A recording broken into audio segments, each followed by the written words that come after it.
Welcome back, folks. This is the Lighthead Online Video Show. This show is brought to you by Keystone Technologies. Go to KEYSTONETECH.com. Greg, KeystoneTech.com. Innovative product, great prices. Check them all out. So, on today's show, we're going to talk about this light fixture here. Scott, can you throw up that picture of the luminaire? That's in my office right now. And there's a couple of them that have arrays burned out. There's a couple of them that are completely burned out. By looking at that picture, Greg, and listeners, if you want to comment on YouTube or on Facebook or whatever, what is wrong with that luminaire? Well, let's start. Is that the entire fixture? Everything that you have with it? Yes, except for the lens that goes over top of it and the cover.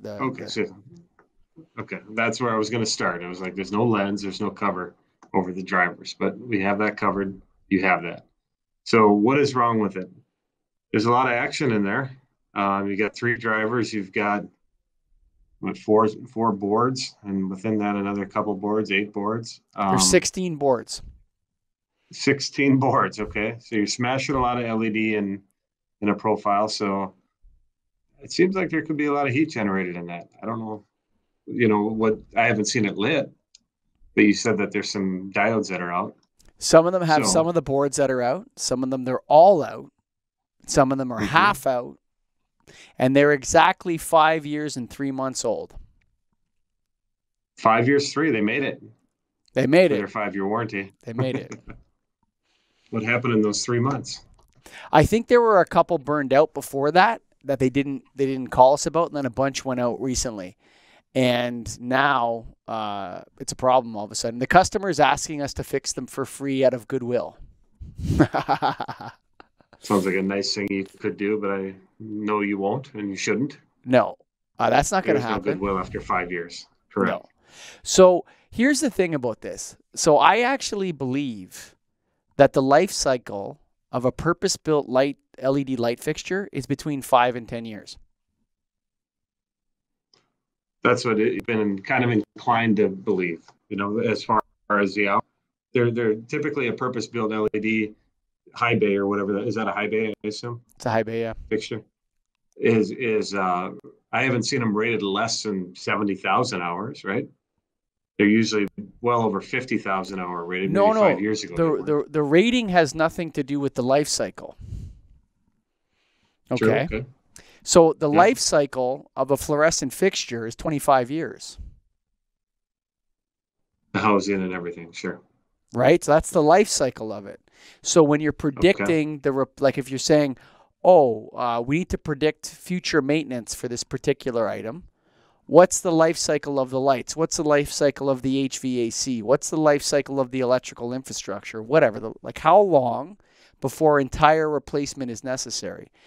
For me, a fixture like that, when you're doing an accurate life cycle of it, if you're going to be accurate, knowing what we know about lighting, the maximum you can say is 10 years.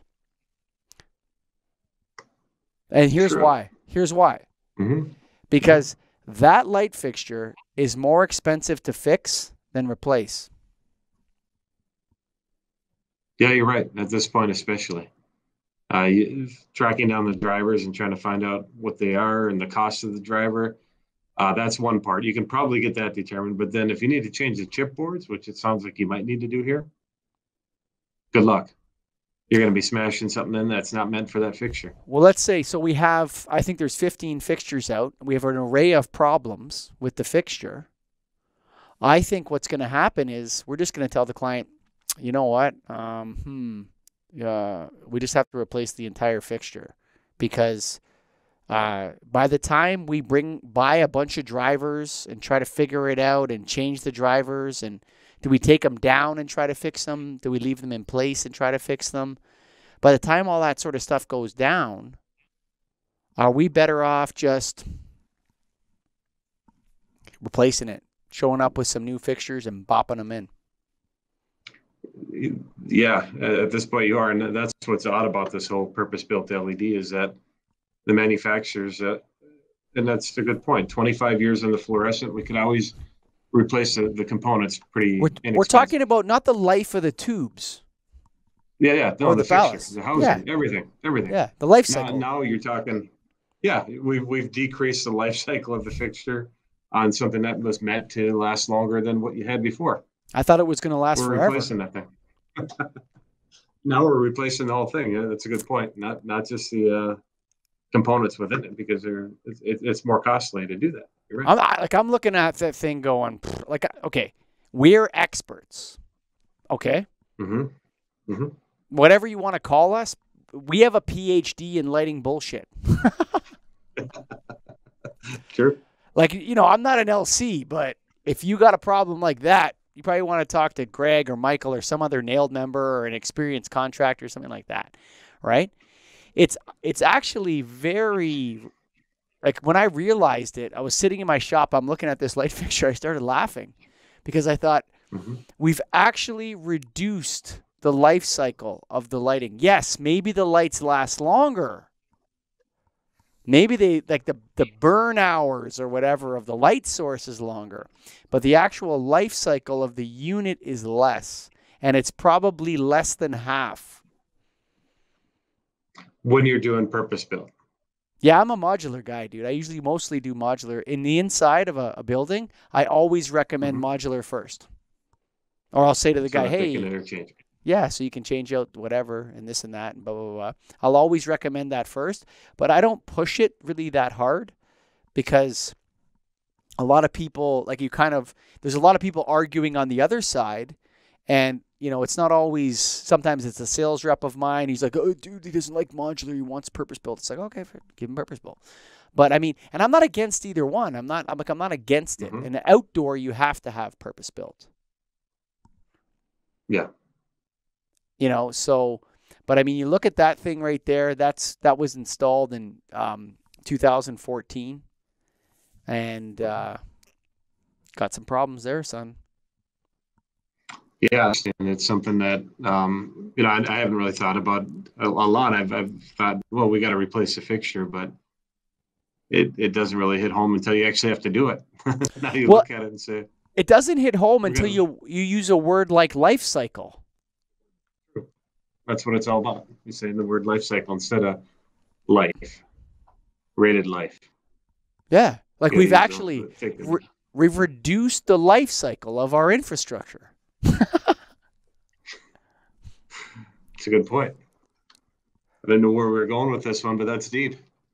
That hits it for sure. I mean, you look at that and everything we're putting in the marketplace is going to have a lower life cycle. I mean, for the most part, than what fluorescent or traditional lighting had. Unless it's easily changeable. A burnt out purpose-built light fixture is scrap metal. It's a lot of scrap metal. It's like, I look at that thing and I think, if I bought that, I'd be super pissed. For sure. Considering how much, you probably paid back then, especially. And looking at it now. Oh, yeah, buddy. They paid 680 hosers for that sucker. Hosers. Canadian hosers. Dollars. Yeah, Canadian dollars. Hosers. 680 hosers. And, I mean, that was, hot stuff back then, bro. And so, I don't know. I don't think we're going to have any sponsors anymore, Greg. $680 of scrap metal. So what do they pay? $200 a year to have that thing? Not quite, maybe 150. Well, no, that's not with installation, bro. Ah, true. It's probably another. I don't know, man. It's a funny thing, this industry we've created here. And after this, what we're really going to do? We're going to lower the life cycle, but we're going to improve the health effects.